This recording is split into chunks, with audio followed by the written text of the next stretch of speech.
भगवान वीरो मंगलम गौतमो गणि मंगलम कुंदकुंदार्यो जैन धर्मोस्तु मंगलम सर्वमंगलमांगल्यं सर्वकल्याणकारकं प्रधानं सर्वधर्माणां जैनं जयतु शासनम् जैनं जयतु शासनम्। नमो अरहन्ताणं नमो सिद्धाणं नमो आर्याणं नमो उपच्छायाणं नमो लोये सौवसावुनं। तज्जयति परं ज्योतिः समं समस्तैरनन्तपर्यायै दर्पणतलैव सकला प्रतिफलति पदार्थमालिका यत्र।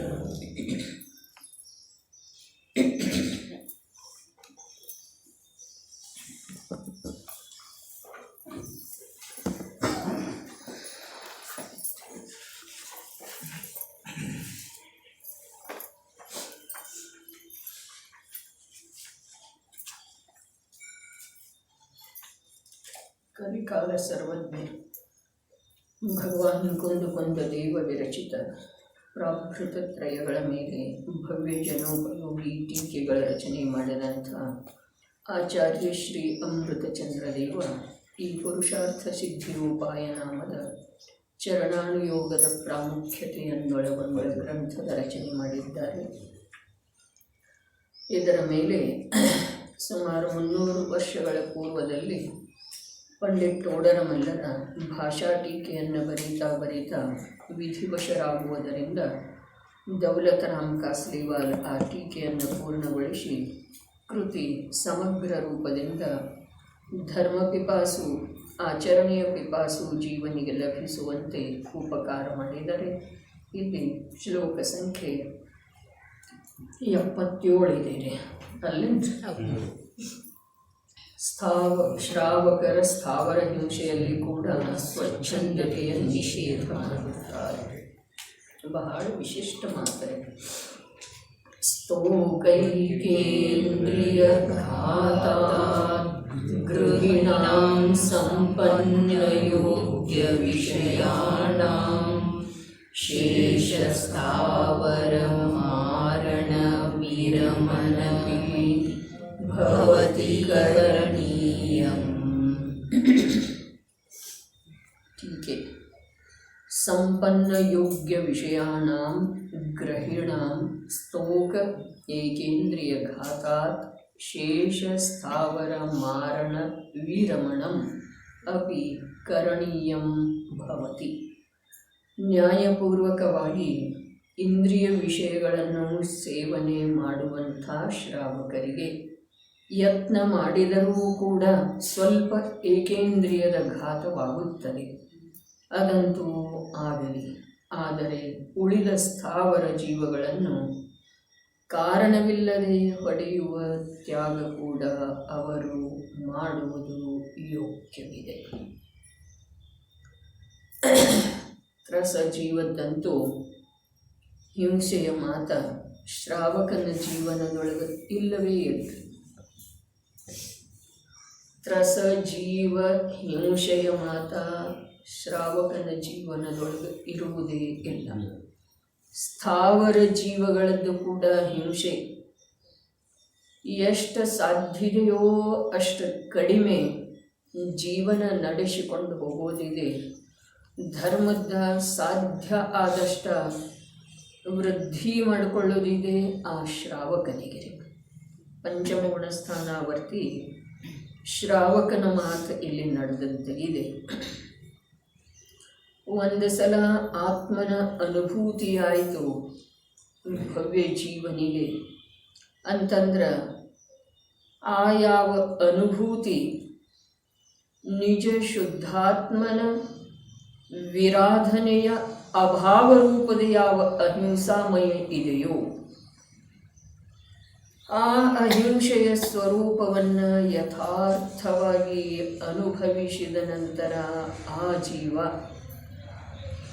ಅನ್ಯ ಜೀವಗಳ ಹಿಂಸೆಯಲ್ಲಿ ಅತ್ಯಂತ ಸಾವಧಾನ ಇರ್ತಾನೆ.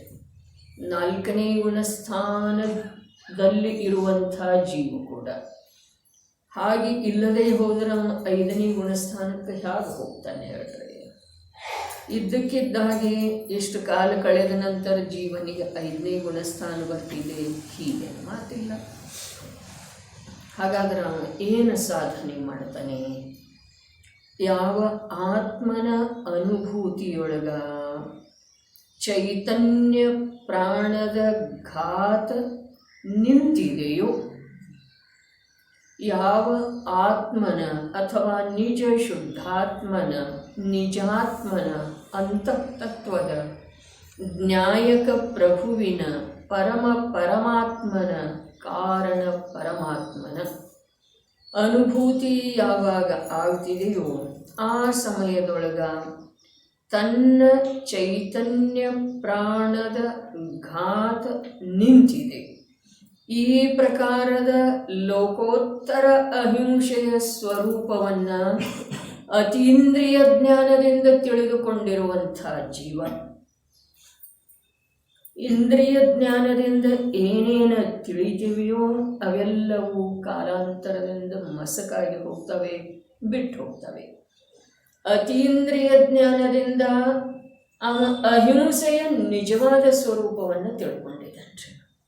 ಅಹಿಂಸೆ ಯಾವಾಗಿದೆ? ಯಾವಾಗ ತನ್ನ ಚೈತನ್ಯ ಪ್ರಾಣದ ಘಾತ 1 ಸಮಯ 2 ಸಮಯ ಆಗುವುದಿಲ್ಲವೋ ಆಗ ನಿಜವಾಗಿ ಅಹಿಂಸೆ ಇದೆ. ಆ ಅಹಿಂಸೆಯನ್ನು ಧರ್ಮ ಅಂತಾರೆ.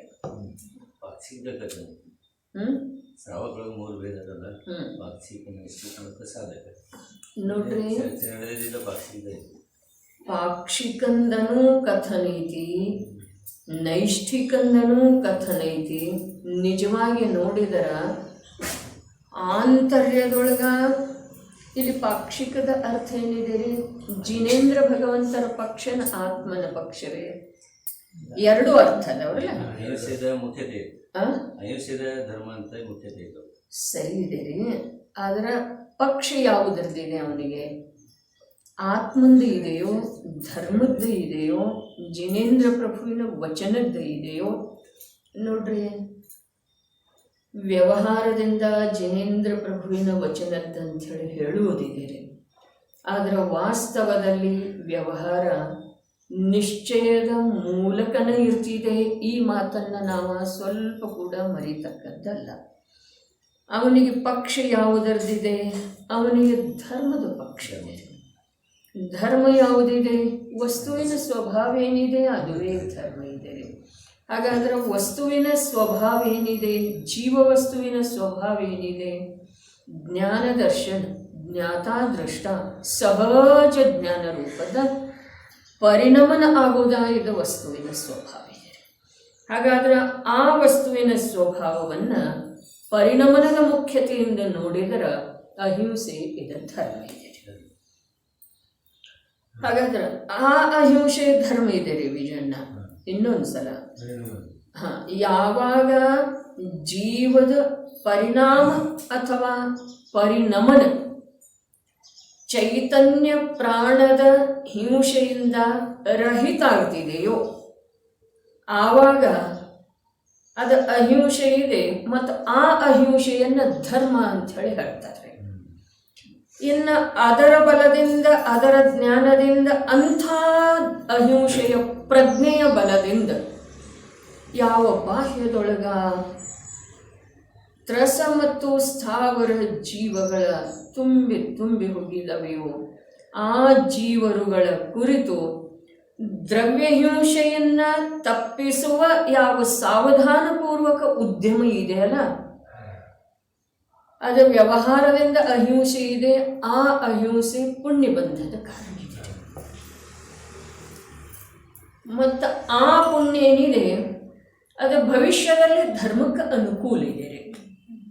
ಪರಂಪರಾ ಕಾರಣ ಅಂತ ಹೇಳಿದ್ರಲ್ಲ, ಅದು ಭವಿಷ್ಯದೊಳಗ ಭವಿಷ್ಯದೊಳಗಂದ್ರೆ ಮುಂದಿನ ಭವದೊಳಗೂ ಇರ್ಬೋದು, ಮತ್ತು 4 ಭವ ಕಳೆದ ಮೇಲೇನೂ ಇರ್ಬೋದು, ಇದೇ ಭವದೊಳಗನು ತೀವ್ರ ಪುರುಷಾರ್ಥ ಮಾಡಿದರೆ ಇರಬಹುದು.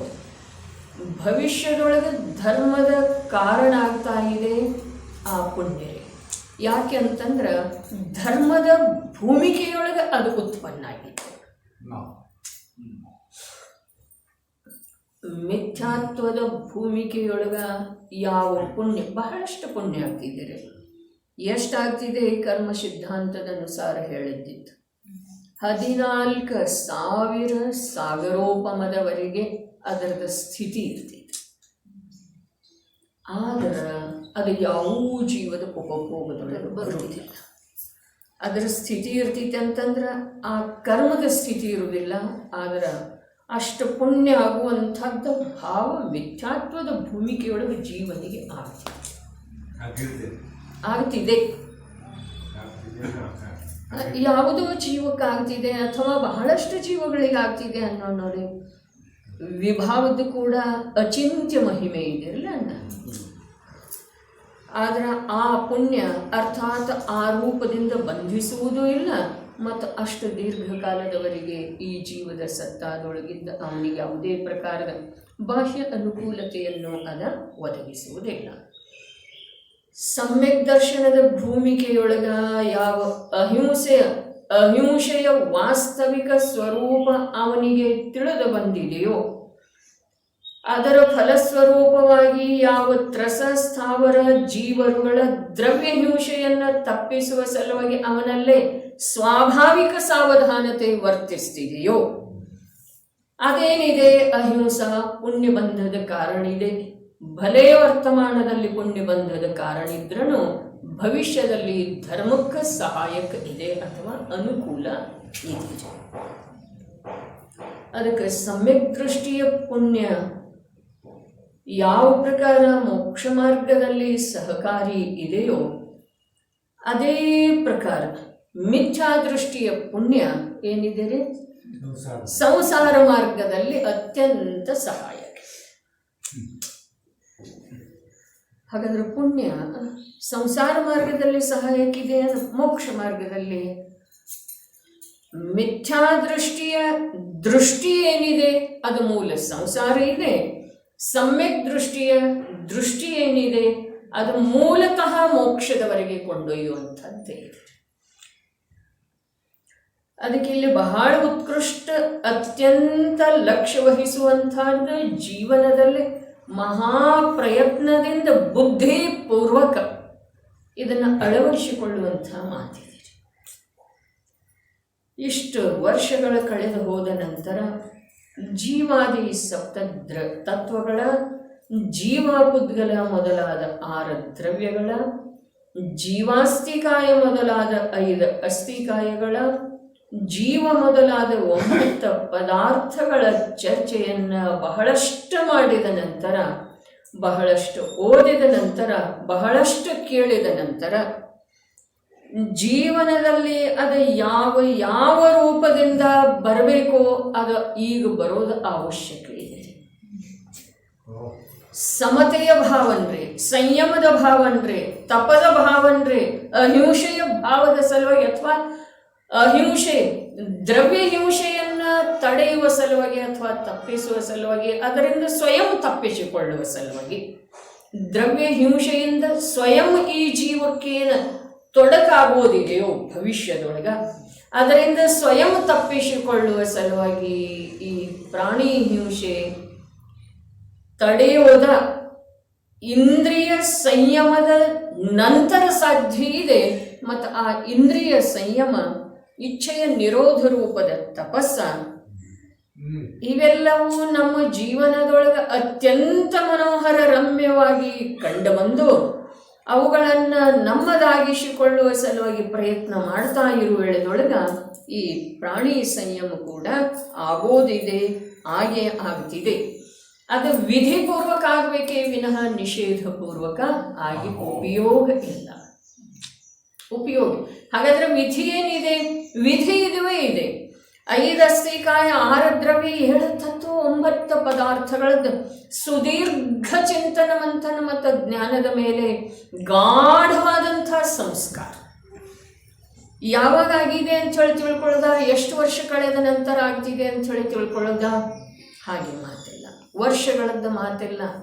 ಆದರೆ ಜೀವದ ಜ್ಞಾನ ಎಷ್ಟೆಷ್ಟು ಅದರಿಂದ ಆಕರ್ಷಿತ ಆಗ್ತಿದೆಯೋ, ಯಾವುದರಿಂದ? ಸಪ್ತತತ್ವಮಯವಾದಂಥ ವಿಶ್ವ, ಷಡ್ದ್ರವ್ಯಮಯವಾದಂಥ ವಿಶ್ವ, 5 ಅಸ್ಥಿಕಾಯಮಯವಾದಂಥ ವಿಶ್ವ, 9 ಪದಾರ್ಥಮಯವಾದಂಥ ಸಂಸಾರ, 9 ಪದಾರ್ಥಮಯವಾದಂಥ ಸಂಸಾರ. ಇದು ಈ ಜೀವಕ್ಕ ಯಾವಾಗ ಅಹುದು ಸತ್ಯ ಇದೆ ಹೀಗೆ ಇದೆ ಅಂಥೇಳಿ ಅನ್ನಿಸಲಿಕ್ಕೆ ಆರಂಭ ಆಗ್ತಿದೆಯೋ, ಆವಾಗ ಆ ಜ್ಞಾನದೊಳಗ ಇಚ್ಛೆಯ ನಿರೋಧ ರೂಪದ ತಪಸ್ಸಿನ ಸಲುವಾಗಿ ಪಿಪಾಸೆ ಜಾಗೃತ ಆಗ್ತಿದ್ದೀರಿ. ಅಲ್ಲಿ ಸಹಜವಾಗಿ ಅದ ನಡೀತಾ ಇರ್ತಿದ್ದೀರಿ. ಸಮ್ಯಕ್ ದರ್ಶನ ಆಗಿರದೇ ಇದ್ರೂ ಕೂಡ ಈ ಸಪ್ತ ತತ್ವಗಳ ಜ್ಞಾನಪೂರ್ವಕ 6 ದ್ರವ್ಯಮಯ ವಿಶ್ವದ ಸ್ವರೂಪದ ಜ್ಞಾನಪೂರ್ವಕ 9 ಪದಾರ್ಥ ರೂಪ ಸಂಸಾರದ ಯಾವ ಜಟಿಲತರವಾದಂಥ ಬಳ್ಳಿ ಇದೆಯೋ ಅದರ ಪರಿಚಯ ಪೂರ್ವಕ ಜೀವದಲ್ಲೇ ನಿಯಮದಿಂದ ಇಚ್ಛಾ ನಿರೋಧ ರೂಪದ ತಪಸ್ಸ ಮತ್ತು ಇಂದ್ರಿಯಗಳ ಸಂಯಮ ಜೀವನದೊಳಗೆ ಬರ್ತಿದೆ. ಅದು ಸಮಯ ಇದು ನಮ್ದು ಇದೆ. ಈಗ ಅಷ್ಟು ನಮ್ಮದು ಅಭ್ಯಾಸ ಆದದ್ದೇ ಇದೆ.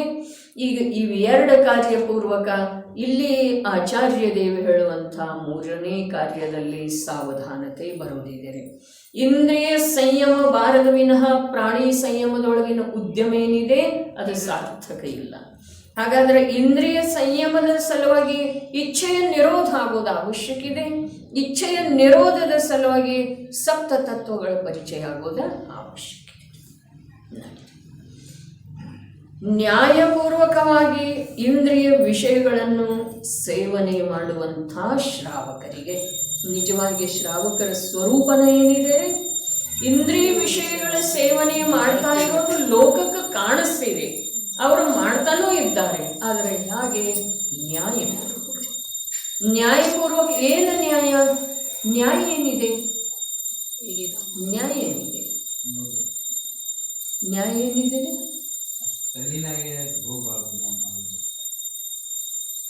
ಅತೀಂದ್ರಿಯ ಸುಖದ ಕಡೆಗೆ ಅವರದು ಒಲವಿದೆ, ಇದು ನ್ಯಾಯ.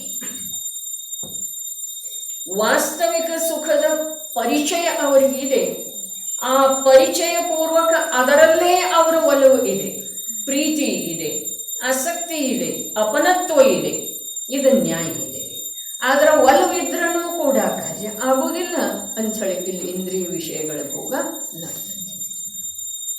ಆದರೆ ಇಂದ್ರಿಯ ವಿಷಯಗಳ ಭೋಗದೊಳಗೆ ಒಂದು ವೇಳೆ ಅನ್ಯಾಯ ಇರ್ತಿತ್ತು. ಅನ್ಯಾಯ ಏನ? ಅವುಗಳ ಪ್ರಾಪ್ತಿಗೆ ಸಂಬಂಧಿಸಿದ ಹಾಗೆ ಅನ್ಯಾಯ ರೂಪದ ಪ್ರವೃತ್ತಿ, ಅದು ಬಹಳ ದೂರದ ಮಾತಿದೆ. ಅದನ್ನು ಹೇಳುವಂಥ ಸ್ಥಿತಿಯೊಳಗೆ ಇಲ್ಲಿ ಅಮೃತಚಂದ್ರ ಆಚಾರ್ಯರ ಸಾನ್ನಿಧ್ಯದೊಳಗೆ ಬಂದ ನಂತರ ನಾವು ಇರ್ಕೊಡ್ದು. ಹಾಗಾದ್ರೆ ಅನ್ಯಾಯ ಯಾವುದಿದೆ? ಅನುಭೂತಿಯ ಸಮಯಕ್ಕೆ ಯಾವ ಅತೀಂದ್ರಿಯ ಆನಂದದ ಅವನಿಗೆ ಆಹ್ಲಾದ ಆಸ್ವಾದ ಬಂದಿದೆಯೋ ಅದನ್ನು ಮರೆತು ಇಂದ್ರಿಯ ಸುಖದೊಳಗೆ ನಿಂತ ಅಂತಂದ್ರೆ ಅದು ಅನ್ಯಾಯ ಇದೆ. ಹೌದೇನಿಲ್ರಿ? ಇಲ್ಲಿ ನ್ಯಾಯಪೂರ್ವಕ ಮಾಡ್ತಾನೆ ಅಂತೇಳಿ ಅದನ್ನು ಮರೆಯುವುದೇ ಇಲ್ಲ, ಯಾವಾಗೂ ಮರೆಯುವುದಿಲ್ಲ. ಅದರ ಕಡೆಗೆ ಒಲವಿದೆ, ಅದರ ಕಡೆಗೆ ರುಚಿ ಇದೆ, ಅದರ ಕಡೆಗೆ ಪುರುಷಾರ್ಥ ನಡೆದದ್ದೇ ಇದೆ. ಆದರೂ ಕೂಡ ಆ ರುಚಿ, ಆ ಒಲವು, ಆ ಪುರುಷಾರ್ಥಕ್ಕನುಸಾರವಾಗಿ ಇಲ್ಲಿ ಸಮಗ್ರ ರೂಪದಿಂದ ಅವನದ ನಿವೃತ್ತಿಮಯ ಜೀವನ ಸಂಭವಿಸ್ತಾ ಇಲ್ಲ. ಹೀಗಾಗಿ ಅವನು ಪಂಚೇಂದ್ರಿಯ ವಿಷಯಗಳಲ್ಲಿ ಪ್ರವೃತ್ತಿ ಮಾಡ್ತಾ ಇದ್ದಾನೆ, ಆದರೆ ನ್ಯಾಯಪೂರ್ವಕ. ಅದರೊಳಗೆ ಅವನು ಮೈ ಮರೆಯುವುದಿಲ್ಲ, ಅದರೊಳಗೆ ಅವನು ಸುಖ ಮನ್ನಿಸುವುದೇ ಇಲ್ಲ. ಅನೇಕ ಗ್ರಂಥಗಳಲ್ಲೇ ದೃಷ್ಟಾಂತ ಬರ್ತಿದೆ. ಸಮ್ಯಕ್ ದೃಷ್ಟಿ ಭೋಗ ಯಾಗ ಭೋಗಿಸ್ತಾನೆ ಅಂತಂದ್ರೆ ರೋಗಿ ಔಷಧದ ಸೇವನೆ ಹೇಗೆ ಮಾಡ್ತಾನೋ ಹಾಗೆ.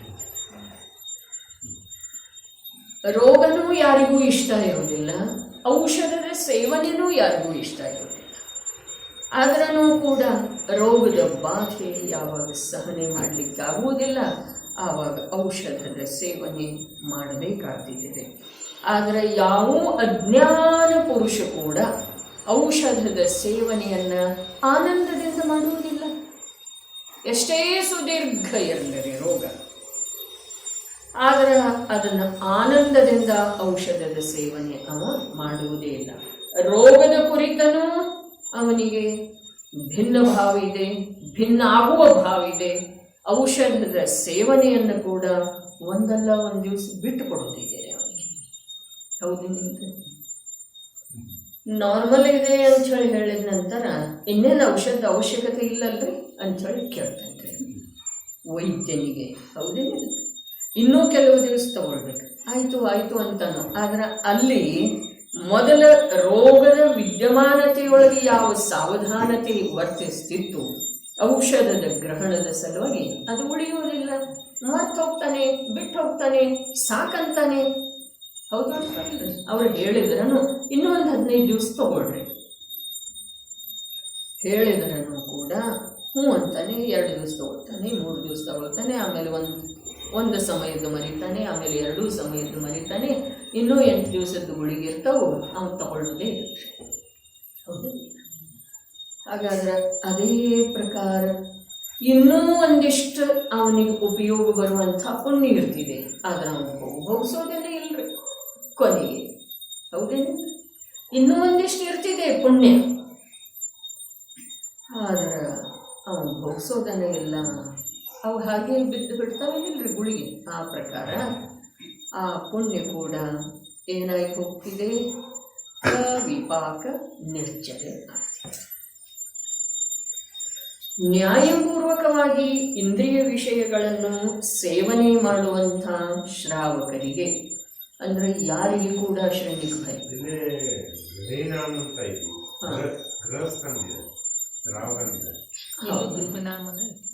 ಎಲ್ಲಿ ಅಲ್ಲಿ ಐತ್ರಲ್ಲ, ಅನ್ವಯ ಅರ್ಥದೊಳಗೆ ಐತ್ರಿ. ಹಾಂ, ಟೀಕೆಯೊಳಗೆ ಏನಿದೆ? ಟೀಕೆಯೊಳಗೆ ಶ್ರಾವಕರಿಗೆ ಇದ್ದೀರಿ. ನಾವು ಟೀಕೆ ಓದ್ತಾ ಇದ್ದೀರಿ ಗಣ್ಣ. ಗ್ರಹೀಣಾಮ್ ಅಂಥೇಳಿ ಆಚಾರ್ಯ ದೇವರದ ಶಬ್ದ ಇದೆ, ಮತ್ತು ಅದರದ ಅನ್ವಯಾರ್ಥ ಗೃಹಸ್ಥರಿಗೆ ಅಂಥೇಳಿ ಮಾಡಿದ್ದು ಇದೆ. ಗೃಹಸ್ಥ ಅಂತಂದರೆ ಇಲ್ಲಿ ನಿಜ ಗ್ರಹದೊಳಗೆ ಸ್ಥ ಅರ್ಥಾತ್ ಸ್ಥಿರ ಇರುವಂಥ. ಹೊರಗೆ ನೋಡ್ತಾ ಇದ್ದಾನ್ರಿ, ಯಾವ ಪ್ರಕಾರ ಹೊರಗೆ ನೋಡ್ತಾ ಇದ್ರೂ ಕೂಡ ಅವ ಮನೆಯಿಂದ ಹೊರಗೆ ಬರುವುದಿಲ್ಲ. ಮಳೆ ಇದೆ, ಭಯಂಕರ ಬಿಸಿಲಿದೆ, ನೋಡ್ತಾ ಇದ್ದಾನೆ ಏನು ಬಿಸಿಲ, ಎಷ್ಟೊಂದು ಮಳೆ ಅಂಥೇಳಿ, ಆದರೆ ಹೊರಗೆ ಬರುವುದಿಲ್ಲರಿ ಅವ. ಅದೇ ಪ್ರಕಾರ ನಿಜ ಗ್ರಹದೊಳಗ ಶ್ರದ್ಧಾಜ್ಞಾನದ ಅಪೇಕ್ಷಾದಿಂದ ನಿಂತುಕೊಂಡಿದ್ದಾನೆ, ಸ್ಥಿರ ಇದ್ದಾನೆ, ಮತ್ತು ಚಾರಿತ್ರ ಹೊರಗೆ ನೋಡ್ತಾ ಇದ್ದೀರಿ.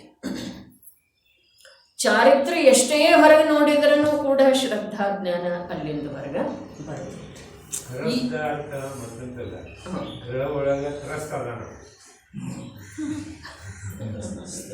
ತ್ರಸ್ತರಿ ಅದು ನಾವು ಅದೇವ್ರಲ್ಲ. ಆದ್ರೆ ತ್ರಸ್ಥ ಅಲ್ಲಿ ಬರುದಿಲ್ರಿ, ಯಾಕಂದ್ರೆ ಇಲ್ರಲ್ಲ ಅಲ್ಲಿ ಸ್ಥ ಅಷ್ಟೇ ಐತಿ. ಯಾರೋ ಹಾಗೆ ಹೇಳಿದ್ರೂ ತಪ್ಪೇನಿಲ್ಲ. ಶಬ್ದ ಅನೇಕ ಪ್ರಕಾರದ್ದು ಇರ್ತಾವೆ, ಶಬ್ದ ರಚನೆ ಮಾಡಬಹುದಾಗಿದೆ. ಹಾಗೆ ಹೇಳಿದ್ರೂ ತಪ್ಪಿಲ್ಲ. ಯಾಕೆ ಅಂತಂದ್ರೆ ಈ ಮನೆಯಲ್ಲಿರುವಂಥ ಜೀವ ಯಾವಾಗಲೂ ತ್ರಸ್ತನೇ ಇರ್ತಾನಲ್ಲ, ಯಾವಾಗ ಸಮಾಧಾನ ಇರ್ತಾನ್ರಿ ಅವ? ಇರುವುದೇ ಇಲ್ಲ. ಇಲ್ಲಿ ಏನು ಹೇಳ್ತಾ ಇತ್ತು ಅಂತಂದ್ರೆ, ಪಂಚೇಂದ್ರಿಯ ವಿಷಯಗಳನ್ನು ಭೋಗಿಸುವುದೇನಿದೆಯಲ್ಲ ಅದು ಮನುಷ್ಯ ಮಾತ್ರರಿಗೆನ ನಿಜವಾಗಿ ಶೋಭಾದಾಯಕ ಇಲ್ಲ, ಜೈಂದ್ರಿಯಂತೂ ಇಲ್ಲ. ಆದ್ರೂ ಕೂಡ ಪಂಚೇಂದ್ರಿಯ ಭೋಗಗಳನ್ನು ಭೋಗಿಸ್ತಾ ಇರ್ತಾರಲ್ಲ, ಅದು ನ್ಯಾಯಪೂರ್ವಕ ಭೋಗಿಸಬೇಕು. ಅರ್ಥಾತ್ ಇದು ನಿಜವಾದ ಸುಖ ಅಲ್ಲ. ಹಾಗಾದರೆ ನಿಜವಾದ ಸುಖ ಯಾವುದಿದೆ ಅದನ್ನು ನನಗೆ ತಿಳ್ಕೊಳ್ಳೋದಿದೆ, ಅದನ್ನು ನನಗೆ ಪ್ರಾಪ್ತ ಮಾಡಿಕೊಳ್ಳೋದಿದೆ. ಈ ಪ್ರಕಾರ ಭೋಗದೊಳಗೆ ಮೈ ಮರೆತ ಜೀವ ಅಥವಾ ಜೈನ ತನ್ನ ಜೀವನದ ಅಮೂಲ್ಯ ಕ್ಷಣಗಳನ್ನು ಭ್ರಷ್ಟ ಮಾಡಿಕೊಳ್ಳುವುದಿಲ್ಲ, ಭಸ್ಮೀಭೂತ ಮಾಡುವುದಿಲ್ಲ. ಅಲ್ಲಿ ಕೂಡ ಯಾವುದೋ ಒಂದು ಅಂಶದಿಂದ ಅಥವಾ 99 ಅಂಶದಿಂದ ನೀವು ಭೋಗದೊಳಗೆ ಅದಾನ ಅಂಥೇಳಿ ಇಟ್ಕೊಂಡ್ರೆ ಅದರ ಒಂದು ಅಂಶವೇ ಇದು ನಿಜವಾದ ಸುಖ ಅಲ್ಲ, ಇದು ಆಕುಲತಾಜನ್ಯ ಇದೆ, ಇದು ನಿಯಮದಿಂದ ಘೃಣಾಸ್ಪದ ಇದೆ. ಇದ ಭೋಗಿಸುವಳಿದೊಳಗೆ ಒಂದು ಅಂಶ ರೂಪದಿಂದಲೇ ಭಾವ ಪ್ರಗಟ ಇಲ್ಲದಿದ್ರೆ ಇರಲಿ, ಆದರೆ ಅದರದ್ದು ಏನು ಬೇಕು ಅಂತಂದ್ರೆ ಶಕ್ತಿ ಬೇಕು. ಭಾವದೊಳಗೆ ಅದರದ ಒಂದು ವಿದ್ಯಮಾನತೆ ಬೇಕಂತ ಹೇಳಿ ಭೋಗಿಸೋದೇನು ಬಹಳಷ್ಟು ಅದ ನಿಂದನೀಯ ಕಾರ್ಯ ಇದೆ ತಿಳಿದ್ರೆ. ಇಂದ ಅದುವೇ ಲೋಕದೊಳಗ ಮಹಾನ್ ಆಗಿದೆ. ನಿಂದನೀಯ ಇಲ್ಲದೆ ಹೋದ್ರೆ ಅದಕ್ಕೆ ಮರ್ಯಾದೆ ಯಾಕೆ ಹಾಕ್ತಿದ್ದರ್ರಿ?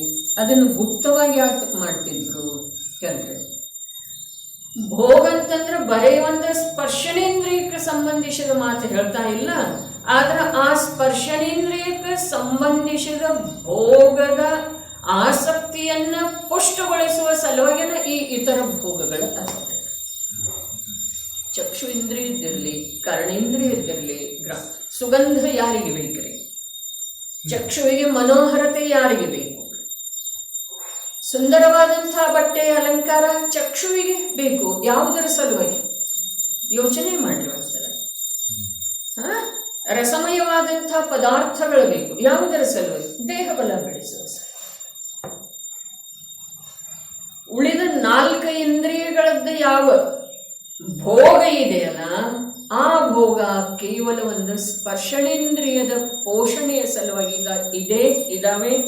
ಆ ಸ್ಪರ್ಶನೇಂದ್ರಿಯವನ್ನ ಅಥವಾ ಸ್ಪರ್ಶನೇಂದ್ರಿಯದ ವಿಷಯವನ್ನ ಅವು ಯಾವ ಕಾರಣದಿಂದಲೂ ಪುಷ್ಟಗೊಳಿಸುವಂಥವನ ಇದಾವೆ ವಿನಃ ಅನ್ಯಥಾ ಅವುಗಳಿಗೆ ಯಾವ ಪ್ರಯೋಜನ ಇಲ್ಲ. ಈ ಶೃಂಗಾರ ಎಲ್ಲ ಮಾಡ್ತಾರಲ್ಲ ಲೇಡೀಸ್, ಅದ ಮುಖ್ಯತಃ ಅದೇ ಐತ್ರಿ. ಪುರುಷ ಸ್ತ್ರೀಗೆ ಅನೇಕ ಪ್ರಕಾರದ ಅಲಂಕಾರ ವಸ್ತುಗಳನ್ನು ಕೊಡಿಸುವ ಕಾರಣ ಏನಿದೆ? ತನಗೆ ಸುಂದರ ಕಾಣಬೇಕು. ಸ್ತ್ರೀಗೆ ಆ ಪ್ರಕಾರದ ವಸ್ತ್ರ ಅಲಂಕಾರಗಳನ್ನು ಪರಿಧಾರಣೆ ಮಾಡುವುದರ ಹಿಂದೆ ಉದ್ದೇಶ ಏನಿದೆ? ಯೋಚನೆ ಸ್ವಲ್ಪ ಗಂಭೀರವಾಗಿ ಮಾಡುವುದರೆ ಇದು ಯಾವುದರೇ ಒಂದು ವಿಷಯಾಂತರ ಅಥವಾ ರಸಮಯ ಮಾತು ಹೇಳ್ತಾ ಇದ್ದೇನೆ, ಶೃಂಗಾರ ರಸದ ಮಾತು ಹೇಳ್ತಾ ಇದ್ದೇನೆ, ಹೀಗೆ ಮಾತಿಲ್ಲ. ಆದರೆ ಯಾವ ಆಧ್ಯಾತ್ಮ ರಸ ಇದೆಯೋ, ಶಾಂತ ರಸ ಇದೆಯೋ, ಇದರ ಸಲುವಾಗಿ ಅವು ವಿರುದ್ಧ ಇದ್ದ ಕಾರಣ ಅವುಗಳ ವಾಸ್ತವಿಕತೆಯನ್ನು ತಿಳ್ಕೊಳ್ಳೋದು. ನೋಡ್ರಿ, ವೃಕ್ಷ ಹಣ್ಣಾದ ನಂತರವೇ ಅಥವಾ ಬಲ್ತ ನಂತರವೇ ಅದರೊಳಗ ಈ ಪ್ರಕಾರದ ಬರಬೇಕಾಗ್ತಿದೆ ಪ್ರೌಢಿಮೆ. ಮನುಷ್ಯನಲ್ಲೇ ಪ್ರೌಢಿಮೆ ಬರಬೇಕಾಗ್ತಿದೆ. ಯಾವಾಗ ಏನು ಆಯ್ತೋ ಅಜ್ಞಾನದಿಂದ ಆಯಿತು, ಏನಾಯ್ತೋ ಗೊತ್ತಿಲ್ಲ, ಅದರದ ವಿಚಾರ ಮಾಡುವ ಅವಶ್ಯಕತೆ ಕೂಡ ಇಲ್ಲ. ಆದರೆ ಈಗ ಹಿಂದೆ ಹೇಳಿದ ಹಾಗೆ ಭೋಗದ ಇಚ್ಛಾ ಅಂತೂ ತಣಿಯುವುದಿಲ್ಲ.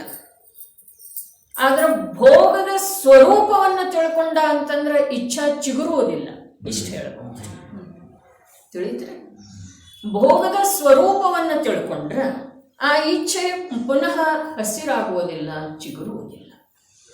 ಇಚ್ಛೆಯನ್ನು ಎಷ್ಟು ಬಾಡಿಸ್ತೇವೆ ಅಷ್ಟೇ ನಮ್ಮ ಸ್ವರೂಪವನ್ನು ತಿಳ್ಕೊಳ್ಳಿಕ್ಕೆ ಅಥವಾ ನಮ್ಮ ಸ್ವರೂಪದ ಕಡೆಗೆ ಹೋಗಲಿಕ್ಕೆ ಅನುಕೂಲ ಆಗ್ತಿದೆ. ಅದೇ ವೈರಾಗ್ಯ ಇದೆ. ಅದರ ಸಲುವಾಗಿ ಹೇಳಿತು, ಈಗ ನಮ್ದು ಅವಸ್ಥೆ ಅಂತೂ ಇಚ್ಛೆಯ ನಿರೋಧ ರೂಪದ ತಪಸ್ಸ, ಇಂದ್ರಿಯ ಸಂಯಮದೊಳಗೆ ಇಂದ್ರಿಯ ಸಂಯಮ ಏನು ಹೇಳಿದರೋ ಆ ಪ್ರಕಾರದ ಸಂಯಮ ನಮ್ಮ ಜೀವನದೊಳಗೆ ನಮಗೆ ತಿಳಿದು ಬರುವ ಹಾಗೆ ಬೇಕು. ನೋಡ್ರಿ, ಇನ್ನೊಬ್ಬರಿಗೆ ತಿಳಿಸುವ ಮಾತಿಲ್ಲ, ಇನ್ನೊಬ್ಬರು ಒಪ್ಪುವ ಮಾತಿಲ್ಲ. ನಮ್ಮ ಅಂತರಂಗ ಒಪ್ಪಬೇಕು, ನಮಗೆ ತಿಳಿಬೇಕು. ನನ್ನ ಇಚ್ಛೆಗಳದ ನಿರೋಧ ನಡೆದದ್ದಿದೆ, ಅರ್ಥಾತ್ ಇಚ್ಛೆಗೆ ಪ್ರಾಮುಖ್ಯತೆ ಇಲ್ಲ. ಇಚ್ಛೆ ಉತ್ಪನ್ನನ ಆಗುವುದಿಲ್ಲ, ಹೀಗೆ ಮಾತಿಲ್ಲ. ಆದ್ರೆ ಅವುಗಳಿಗೆ ನಾನು ಪ್ರಾಮುಖ್ಯತೆ ಕೊಡ್ತಾ ಇಲ್ಲ. ಇದು ನನಗೆ ತಿಳಿಬೇಕ್ರಿ, ನನ್ನ ಅಂತರಂಗದ ಸಂಯಮದ ಅಭಾವದೊಳಗ ಮನುಷ್ಯ ಜೀವನ ಏನಿದೆ ರೀ? ಒಂದು ಸಂಯಮದ ಕಾರಣದಿಂದನ 4 ಗತಿಗಳಲ್ಲಿ ಮನುಷ್ಯ ಗತಿ ಶ್ರೇಷ್ಠ ಇದೆ. ಸಂಯಮದ ಅಭಾವದೊಳಗ ನೋಡ್ರಿ, ಯಾವ ಕಾರಣದಿಂದ ಮನುಷ್ಯ ನಾಮಕರ್ಮದ ಉದಯದ ನಿಮಿತ್ತದಿಂದ ಜೀವನಿಗೆ ಯಾವ ಮನುಷ್ಯನ ಆಕಾರ ರೂಪದ ಅವಸ್ಥೆ ಪ್ರಾಪ್ತ ಆಗಿದೆಯೋ, ದೇಹದ ಮಾತನ್ನ ಹೇಳ್ತಾ ಇಲ್ರಿ ನಾನು, ಮನುಷ್ಯಾಯು ಮತ್ತು ಮನುಷ್ಯ ನಾಮಕರ್ಮದ ಉದಯದ ನಿಮಿತ್ತದಿಂದ ಚೈತನ್ಯ ಸ್ವರೂಪಿ ಅರೂಪಿ ಆತ್ಮನಿಗೆ ಮನುಷ್ಯನ ಯಾವ ಆಕಾರ ರೂಪದ ಅವಸ್ಥಾ ಪ್ರಾಪ್ತ ಆಗಿದೆಯೋ ಅಲ್ಲಿ ಅದರ ಪ್ರಾಪ್ತಿ ಕೇವಲ ಸಂಯಮದೊಳಗನ ಶೋಭಾಯಮಾನ ಆಗ್ತಿದೆ. ಉಳಿದ 3 ಗತಿಯೊಳಗ ಸಂಯಮ ಇಲ್ಲ. ಸಮ್ಯಕ್ ದರ್ಶನ ಇದೆ, ಆದ್ರೆ ಸಂಯಮ ಇಲ್ಲ. ಇನ್ನು ಸಂಯಮ ಕೂಡ 3 ಗತಿಯೊಳಗಿಲ್ಲ ಅಂತ ಹೇಳಿದ್ರೆ ಆ ಸಂಯಮ ಯಾವುದಿದೆ ರೀ? ದೇಶ ಸಂಯಮ ಇದೆ, ಸಕಲ ಸಂಯಮ ಇದೆ. ಸಕಲ ಸಂಯಮದನ ಮಾತಿದೆ ರೀ. ಯಾಕೆ ಅಂತಂದ್ರೆ ತಿರಿಯಂಚ ಗತಿಯೊಳಗೆ ದೇಶ ಸಂಯಮ ಇದೆ. ಸಮ್ಯಕ್ ದೃಷ್ಟಿ 4 ಗತಿಯೊಳಗೆ ಮನುಷ್ಯ ಗತಿ ಶ್ರೇಷ್ಠ. ಯಾಕ ಅಂತಂದ್ರೆ ಸಂಯಮದ ಆಧಾರದಿಂದನ ಮನುಷ್ಯ ಗತಿಗೆ ಮನುಷ್ಯ ಭವಕ್ಕೆ ಶೋಭೆ ಇದೆ. ಮತ್ತು ಆ ಸಂಯಮ ಅಪೂರ್ಣ ಅಲ್ಲ, ದೇಶ ಸಂಯಮ ಅಲ್ಲ, ಸಕಲ ಸಂಯಮ. ಭಲೆ ಈ ಕಾಲದೊಳಗೆ ಸಕಲ ಸಂಯಮದ ಮೂಲಕ ಯಥಾಖ್ಯಾತ ಚಾರಿತ್ರ ಅಥವಾ ಅದು ನಿಮಗೆ ಪ್ರಾಪ್ತ ಆಗದಿದ್ರೂ ಕೂಡ ಸಕಲ ಸಂಯಮದ ಅಭ್ಯಾಸ ಮಾಡೋದ ಮಿಥ್ಯಾತ್ವಾವಸ್ಥೆಯೊಳಗೆ ನಮ್ದು ಕರ್ತವ್ಯ ಇದೆ. ವಿಕಲ್ಪ ಅಲ್ಲ. ನಾನು ಮೊದಲೇ ಹೇಳಿದ್ದೇನೆ, ದೇಹದ ಮಾತಿಲ್ಲ. ಮನುಷ್ಯಾಯು ಮನುಷ್ಯ ನಾಮ ಕರ್ಮದ ಉದಯದ ನಿಮಿತ್ತದಿಂದ ಅರೂಪಿ ಚೈತನ್ಯಮಯ ಆತ್ಮನಿಗೆ ಮನುಷ್ಯಾಕಾರ ರೂಪದ ಅವಸ್ಥಾ ಪ್ರಾಪ್ತ ಆಗಿದೆಲ್ಲ, ಅದರ ಶೋಭೆಯ ಮಾತು ಹೇಳ್ತಾ ಇದ್ದೇನೆ, ಈ ದೇಹದ ಮಾತು ಹೇಳ್ತಾ ಇಲ್ಲ. ಇದು ಭಿನ್ನ ದ್ರವ್ಯ ಇದೆ. ಉದಯ ಈ ದೇಹಕ್ಕೆ ಇದೇನ್ರಿ? ಮನುಷ್ಯಾಯು ಮನುಷ್ಯ ನಾಮ ಕರ್ಮದ ದೇಹಕ್ಕೆ ನಿಮಿತ್ತ ಇದೆಯೋ ಆ ಉದಯ, ಅಥವಾ ಜೀವದ ಆ ಮನುಷ್ಯಾಕಾರ ರೂಪದ ಅವಸ್ಥೆಗೆ ನಿಮಿತ್ತ ಇದೆ ರೀ? ಈ ದೇಹಕ್ಕೆ ನಿಮಿತ್ತ ಇದೆ ರೀ ಮನುಷ್ಯಾಯು ಮನುಷ್ಯ ನಾಮಕರ್ಮ? ಇಲ್ಲ. ಅದು ತೀರಿದ ಕೂಡಲೇ ಜೀವ ಹೊರಟು ಹೋಗ್ತಾನೆ. ನಂತರ ಇದನ್ನೇನು ಮಾಡೋದಾದ್ರೆ ಈ ಲೋಕದ ಜನರದ ವಿಚಾರ ಇದೆ. ಯೋಚನೆ ಮಾಡ್ರಿ, ಯಾರಿಗಿದೆ ಅದು ಮನುಷ್ಯಾಯು ಮನುಷ್ಯ ನಾಮಕರ್ಮ? ಜೀವದ ಅವಸ್ಥಾ ಇದೆ ಅದ. ಅದರ ನಿಮಿತ್ತ ಪೂರ್ಣ ಆಯಿತು ಅಂತಂದ್ರೆ ಜೀವ ಹೊರಟು. ಈ ದೇಹಕ್ಕ ಮತ್ತ ಆ ಆಯು ನಾಮಕರ್ಮ ಇವತ್ತು ನಿಮಿತ್ತ ನೈಮಿತ್ತಕ್ಕೆ ಸಂಬಂಧ ಇಲ್ಲ, ಅದು ಜೀವದ ಜೊತೆ. ಯೋಚನೆ ಮಾಡೋದು, ಇದು ಚರಣಾನುಯೋಗಿ.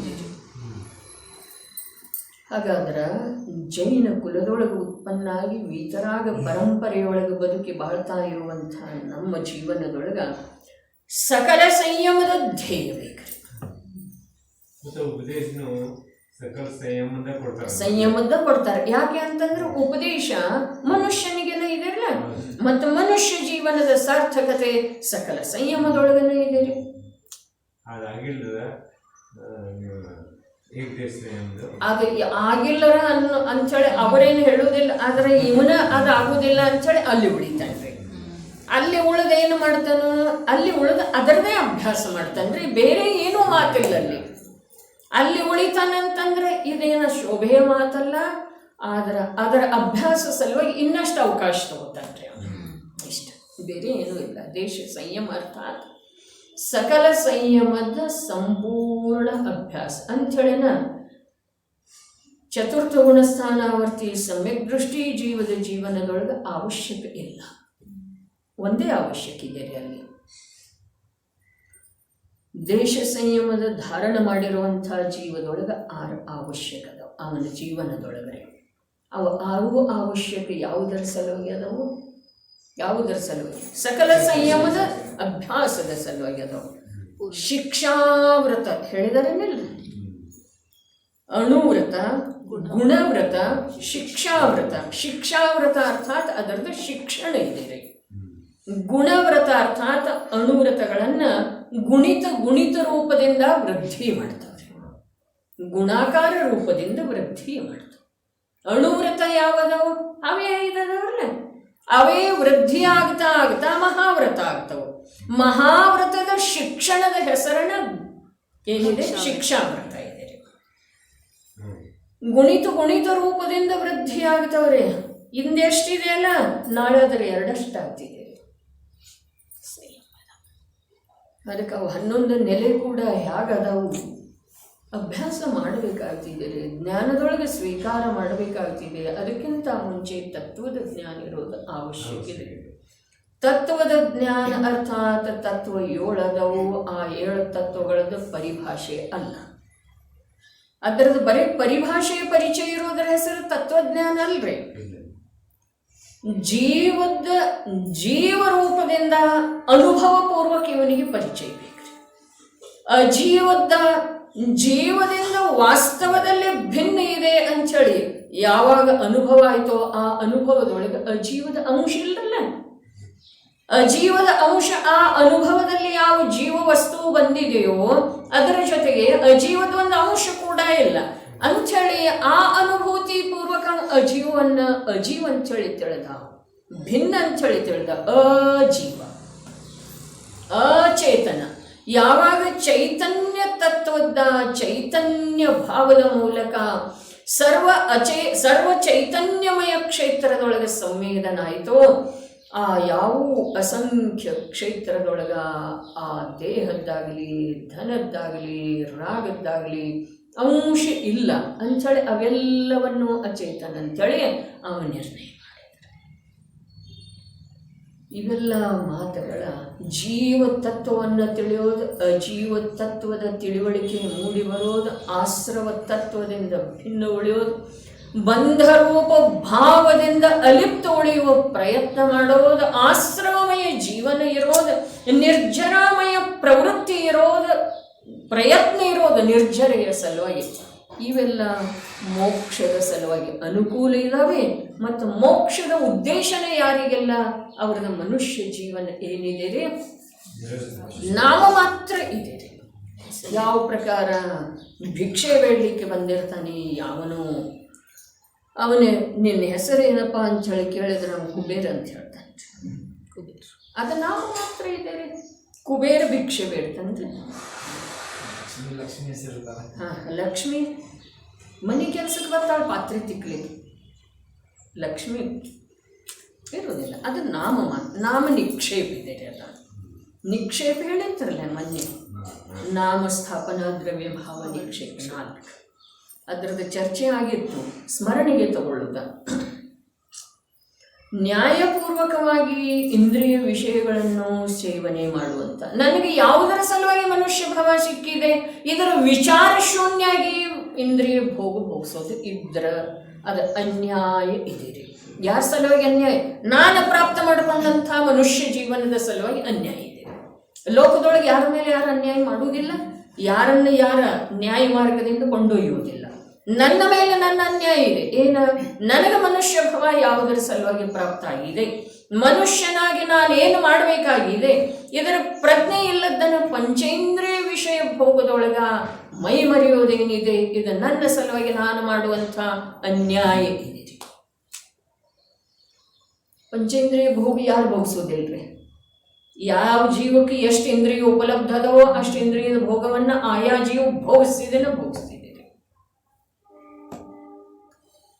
ಅದರೊಳಗೆ ಮನುಷ್ಯನ ಹೆಚ್ಚಳಿಕೆ ಏನಿದೆ, ಮನುಷ್ಯ ಜನ್ಮ ಶ್ರೇಷ್ಠ ಅಂಥೇಳಿ ಎಲ್ಲರೂ ಹೇಳ್ತೇವೆ.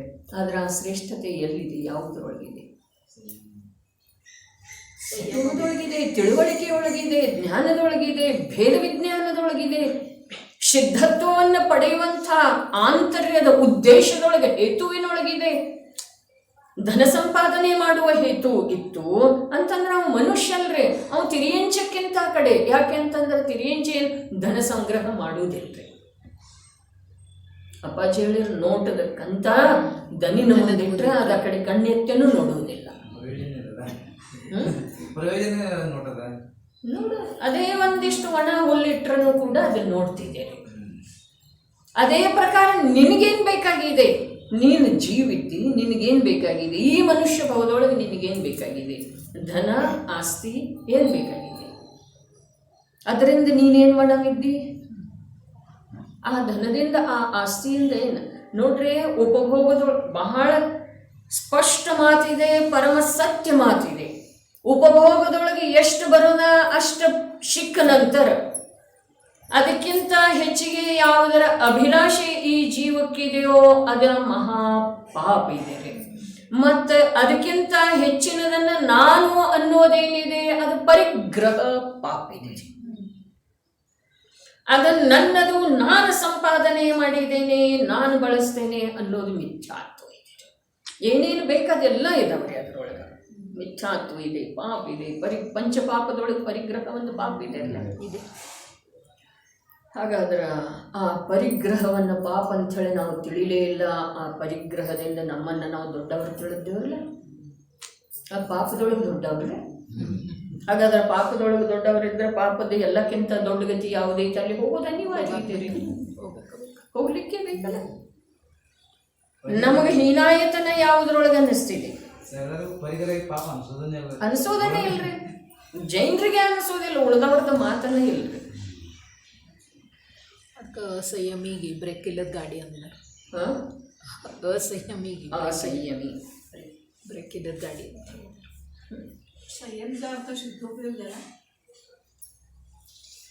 ತನ್ನ ಸ್ವಭಾವದೊಳಗೆ ಸಂಯಮಿತ, ತನ್ನ ಸ್ವಭಾವದೊಳಗೆ ತಾನು ಸಮಭಾವ ರೂಪದಿಂದ ನಿಂತುಕೊಳ್ಳುವುದು, ಸ್ಥಿರ ಇರೋದು ಅಥವಾ ಪರಿಣಮಿಸುವುದು. ಪರಿಣಮನಂತೂ ವಸ್ತುವಿನ ಸ್ವಭಾವನ ಇದೆ. ತನ್ನ ಸ್ವಭಾವ ಕ್ಷೇತ್ರದೊಳಗೆ, ತನ್ನ ಸ್ವಭಾವದ ಸೀಮೆಯೊಳಗೆ, ಅರ್ಥಾತ್ ಚೈತನ್ಯ ಜ್ಞಾನ ದರ್ಶನವನ್ನು ಮೀರಿ ಇನ್ನು ಯಾವುದರೊಳಗನೂ ತನ್ನತನದ ಮಾತನ ಇವನಿಗೆ ಯಾವಾಗ ಉತ್ಪನ್ನ ಆಗುವುದಿಲ್ಲವೋ ಆ ಸಮಯ ಸಾಪೇಕ್ಷ ಇವ ಸಂಯಮಿ. ಅಪ್ಪಾಜಿ ಪ್ರವಚನದಲ್ಲೂ ಭಾಳ ಒಳಗೋಗೋದು ಒಳಗಿದಾನ ಆತ್ಮ ಅಂತ ಬರ್ತಾರೆ. ಒಳಗೆ ಹೋಗೋದು ಅಂತಂದ್ರೆ ಒಳಗೆಲ್ಲಿ ಹೋಗೋದಾ? ಅದು ಒಂದು ಮಾತಿದೆ. ಒಳಗೆ ಅರ್ಥಾತ್ ಏನ? ಜ್ಞಾನ ದರ್ಶನ ಸ್ವಭಾವಿಯಾದಂಥ ಜೀವ ಪ್ರತಿ ಸಮಯಕ್ಕೆ ಅವನ ಜ್ಞಾನ ದರ್ಶನ ಸ್ವಭಾವ ಏನು ವ್ಯಕ್ತ ಇದೆಯೋ ಆ ವ್ಯಕ್ತ ಸ್ವಭಾವದಲ್ಲೇನ ನಿಂತುಕೊಳ್ಳೋದ ಆ ಜ್ಞಾನ ದರ್ಶನ ಇನ್ನೊಂದರ ಕಡೆಗೆ ಆಕರ್ಷಿತ ಆಗದೇ ಇರೋದು. ಇದರ ಅರ್ಥನ ಒಳಗೆ ಯಾವುದು ಇದೆಯೋ, ಹೇಗೆ ಇದೆಯೋ ತನ್ನ ಸ್ವರೂಪ ಅಷ್ಟೇ ಇರೋದು. ಇದನ್ನು ನಾನು, ಇದು ಒಳ್ಳೆಯದಿದೆ, ಇದು ಎಂಥದ್ದಿದೆ, ಇದು ಯಾರು ತಂದರು, ಇಷ್ಟೋಪದೇಶದೊಳಗೆ ಬಂತಲ್ಲ, ಯಾರದು, ಎಲ್ಲಿಯದು, ಎಂಥದು ಏನೆಂಬ ವಿಕಲ್ಪದಿಂದ ರಹಿತ. ಮುನಿರಾಜರು ಹೇಗಿರ್ತಾರೋ ಎಲ್ಲೇದು, ಎಂಥದ್ದು, ಯಾರ್ದು, ಏನು ಅನ್ನೋ ಪ್ರಶ್ನೆನೇ ಇಲ್ಲ. ನಮಗೆ ನಿರಂತರ ಅವಧಾನ. ಅದರ ಸಲುವಾಗಿನ ಭಯ, ಚಿಂತೆ ಮೊದಲಾದವುಗಳು ನಮ್ಮನ್ನು ಆವರಿಸಿಕೊಂಡಿದ್ದವು. ನ್ಯಾಯಪೂರ್ವಕವಾಗಿ ಇಂದ್ರಿಯ ವಿಷಯಗಳನ್ನು ಸೇವನೆ ಮಾಡುವಂಥ ಶ್ರಾವಕರಿಗೆ ಎಂಥ ಶಬ್ದದವರೇ ಒಂದೊಂದ. ನ್ಯಾಯಪೂರ್ವಕವಾಗಿ ಇಂದ್ರಿಯ ವಿಷಯಗಳನ್ನು ಸೇವನೆ ಮಾಡುವಂಥ ಶ್ರಾವಕರಿಗೆ ಎಷ್ಟು ಪ್ರಶಸ್ತ ಶಬ್ದ ಇದೆ ಶ್ರಾವಕ ಅನ್ನೋದ. ಅದಕ್ಕಿಂತ ಮುಂಚೆ ಇಂದ್ರಿಯ ವಿಷಯಕ್ಕೆ ವಿಶೇಷಣೆ ಎಂಥದ್ದಿದೆ? ನ್ಯಾಯಪೂರ್ವಕ. ಜಗತ್ತಿನ ಕಡೆಗೆ ನೋಡೋದನ್ನೇ ಇರುವುದಿಲ್ಲ ಭವಿತ. ಇನ್ನೊಬ್ಬರದ್ದು ಏನಿದೆ ಅನ್ನೋದು ನೋಡೋದನ್ನೇ ಇಲ್ಲ, ಅದು ಅವರಿಗೆ ಸೀಮಿತ ಇದೆ. ಅದೇ ಪ್ರಕಾರ ಜಡದ ಮರ್ಯಾದೆ, ರಾಗದ ಮರ್ಯಾದೆ ಎಲ್ಲಿದೆ? ಚೈತನ್ಯ ಸ್ವಭಾವದಿಂದ ಹೊರಗಿದೆ. ನಾವು ಇನ್ನೊಬ್ಬರ ಕಡೆ ನೋಡೋದನ್ನ ಬಿಟ್ಟಿಲ್ರಿ ಇನ್ನೂ. ಅದೇ ದುಃಖ ಐತ್ರಿ. ಅದರಿಂದ ದುಃಖದ ಜಾಲ ಬೆಳೀತಾ ಇದೆ. ಈ ಜಡದ ಕಾರ್ಯಕ್ಷೇತ್ರ, ಜಡದ ಕಾರ್ಯದಿಂದ ಆಗುವಂಥ ಫಲ ಜಡದ ಸೀಮೆಯೊಳಗದಾವ ಅಥವಾ ಚೈತನ್ಯದೊಳಗೆ ಬರ್ತಾವ್ರೆ ಸುತ್ತ ಇಲ್ಲ.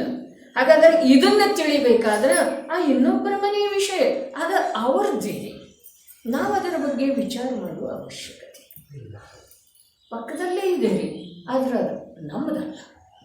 ಇಷ್ಟು ಮೊದಲ ನಿರ್ಣಯ ಆಗದೆ ಹೋದ್ರೆ ಈ ಜಡ ಶರೀರದ ಯಾವ ಕಾರ್ಯಕ್ಷೇತ್ರ ಮತ್ತು ಅದರ ಫಲ, ಅದರ ನಿರ್ಣಯ ಮಾಡಲಿಕ್ಕೆ ನಮ್ಮೊಳಗೆ ಯೋಗ್ಯತೆ ಬರುತ್ತೆ. ಪಕ್ಕದಲ್ಲಿ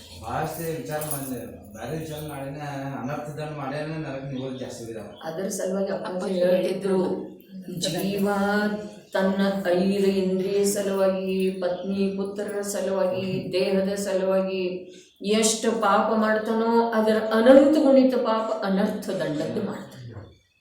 ಅನರ್ಥ ದಂಡ. ರಾಗದ್ವೇಷ ಕರ್ತಾರ ಕಥಾ ಕಬಹು ನ ಸುನೀಜೈ ಔರವು ಅನರ್ಥ ದಂಡ ಹೇತು ಅಘ ತಿನೈನ ಕೀಜೈ.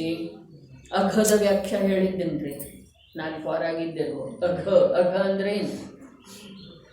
ಅದಂತೂ ನಾನು ಹೇಳಿದ್ದಲ್ರಿ. ಅಘ ಅಂದ್ರೆ ಪಾಪ ಅನ್ನೋದು ಆಗಮದಲ್ಲಿ ಬಹಳ ಬಾರಿ ಬಂದಿದೆ. ಘ ಅಂದ್ರೆ ಆತ್ಮ, ಕ ಖ ಗ ಘ 4 ಹೇಳಿದ್ದೇನ್ರಿ. ಯಾವಾಗರ ಶಿಖರ ನೋಡ್ರಿ ಐತ್ಯದ ಧ್ವನಿ ಮುದ್ರಿತ, ಅವೆಲ್ಲ ಈಗ ಹೇಳುವುದಿಲ್ಲ. ಘ ಘ ಅಂದ್ರೆ ಆತ್ಮ, ಅ ಘ ಅಂದ್ರೆ ಆತ್ಮ ಅಲ್ಲದೆ ಇರುವಂಥ ಅವು ವಿಶೇಷ ಇದೆಯೋ ಅದು ಅಘ ಅರ್ಥಾತ್ ಪಾಪ. ಘ ಅಂದ್ರೆ ಆತ್ಮ. ವ್ಯಾಕರಣದ ಮಾತಿದೆ ರೀ, ಅದ ಶಬ್ದೋತ್ಪತ್ತಿಯ ಮಾತಿದೆ. ಕ ಕ ಗ ಘ ನ ಇದೇನೇನು ಮೊದಲ. ಹಾಗಾದ್ರೆ ಕದರ್ಥೇನು, ಗದರ್ಥೇನು, ಘದರ್ಥೇನು ಇದೆಲ್ಲ ಹೇಳಿ. ಕ ಖ ಗ ಘ 4 ಹೇಳಿದ್ನ, ಮುಂದಿನ ಹೇಳಿಲ್ಲ. ಘ ಅಂದ್ರೆ ಆತ್ಮ, ಅ ಅಂದ್ರೆ ಇಲ್ಲ, ಆತ್ಮ ಇಲ್ಲ. ನಮ್ಮ ದೃಷ್ಟಿಯೊಳಗೆ ಆತ್ಮ ಇಲ್ಲ, ಅದನ್ನು ಲೋಕದೊಳಗೆ ಪಾಪ ಅಂತೇಳಿ ಹೇಳಿದ್ದಾರೆ. ಘ ಅಂದ್ರೆ ಆತ್ಮ, ಈಗ ಲಕ್ಷ್ಯದೊಳಗೆ ಇಟ್ಕೊಳ್ರಿ. ಅಘ ಅಂದ್ರೆ ಯಾರ ದೃಷ್ಟಿಯೊಳಗ ಆತ್ಮ ಇಲ್ಲವೋ ಅವ್ನು ಪಾಪಿನ ಅದನ್ರಲ್ಲ.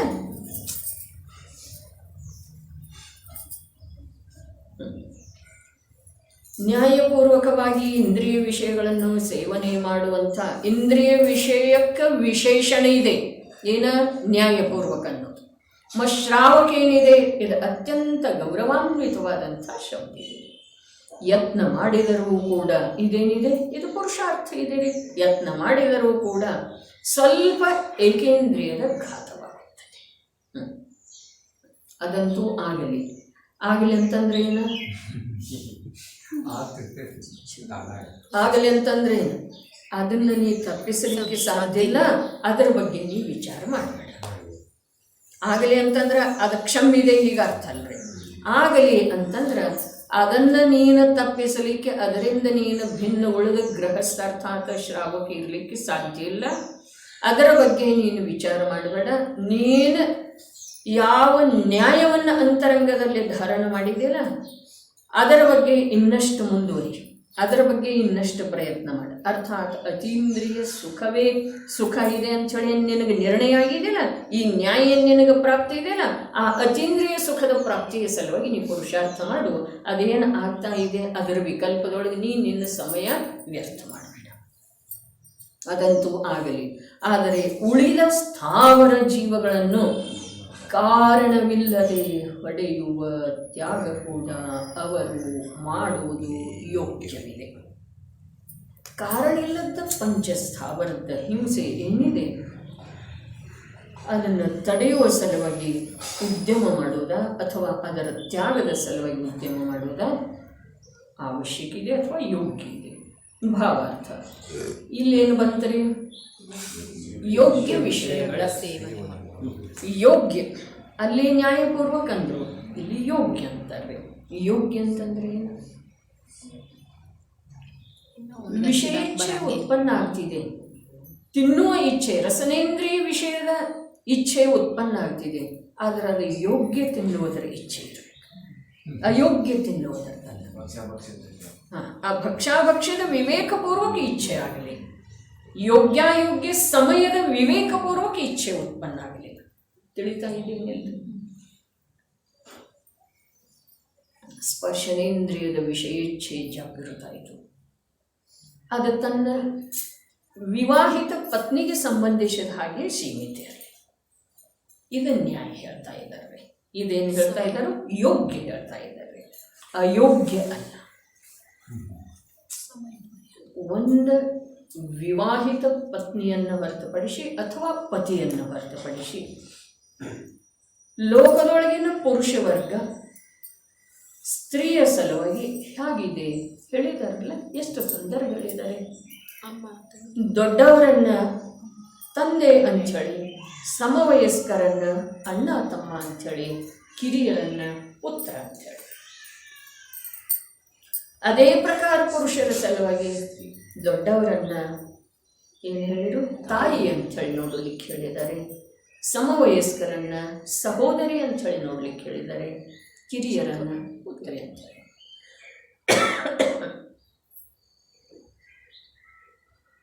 ಹಾಗಾದರೆ ಯೋಗ್ಯ ವಿಷಯ ಅಲ್ಲೇನಿದೆ? ಯಾವಾಗ ಸ್ಪರ್ಶನೇಂದ್ರಿಯಕ್ಕೆ ಸಂಬಂಧಿಸಿದ ಹಾಗೆ ವಿಕಾರ ಉತ್ಪನ್ನ ಆದೀತು, ಆವಾಗ ವೈವಾಹಿಕ ಪತ್ನಿನ ದೃಷ್ಟಿ ಮುಂದೆ ಬರಲಿಕ್ಕೆ ಬೇಕು.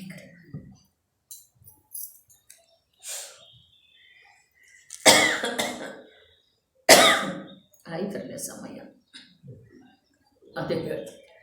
ಓದು ಭಾವಾರ್ಥ. ಯೋಗ್ಯ ವಿಷಯಗಳ ಸೇವನೆ ಮಾಡುವ ಸಮಯದಲ್ಲಿ ಸಾವಧಾನತೆಯು ವರ್ತಿಸುತ್ತಿದ್ದರೂ ಕೂಡ ಸ್ಥಾವರದ ಹಿಂಸೆ ಆಗುತ್ತದೆ. ಅದಂತೂ ಆಗಿಯೇ ಆಗುತ್ತದೆ. ಆದರೆ ಇತರ ಸ್ಥಾವರ ಜೀವಗಳ ಹಿಂಸೆ ಮಾಡುವ ತ್ಯಾಗವನ್ನಂತೂ ಮಾಡಬೇಕಾಗುವುದು. ಈಗ ಮುನಿಯವರಿಗೆ ಆಹಾರ ನಾನು ಶ್ರೇಷ್ಠ ಅದು ಆಹಾರ ಮಾಡೋ ಟೈಮ್ಗೆ ಸಾವಿರ ಹಿಂಸೆ ಆಗ್ತವೆ ಮತ್ತು ಆ ತ್ಯಾಗ ಮಾಡಕ್ಕೆ ನೋಡ್ರಿ, ಸ್ಥಾವರ ಹಿಂಸೆ ಆಗ್ತಿದೆ, ಆದರೆ ಯೋಗ್ಯ ಅಷ್ಟೇ ಹೇಳಿದ್ದಾರೆ.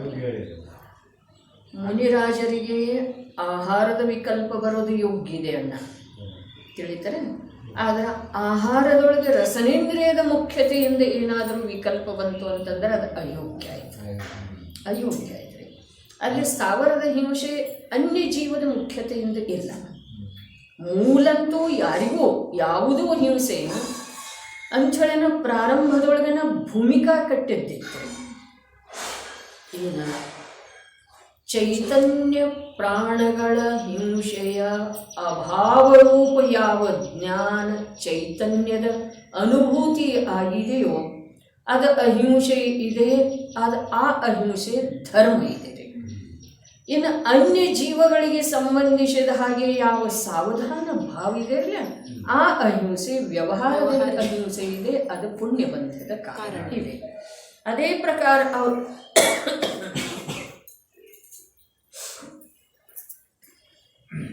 ಪಂಚಸ್ಥಾವರಗಳಿಗೆ ಸಂಬಂಧಿಸಿದ ಹಾಗೆ ಅವರಲ್ಲಿ ಪ್ರಯತ್ನಪೂರ್ವಕ ಈರ್ಯ ಮೊದಲಾದ ಸಮಿತಿ ಅದವರಿಗೆ,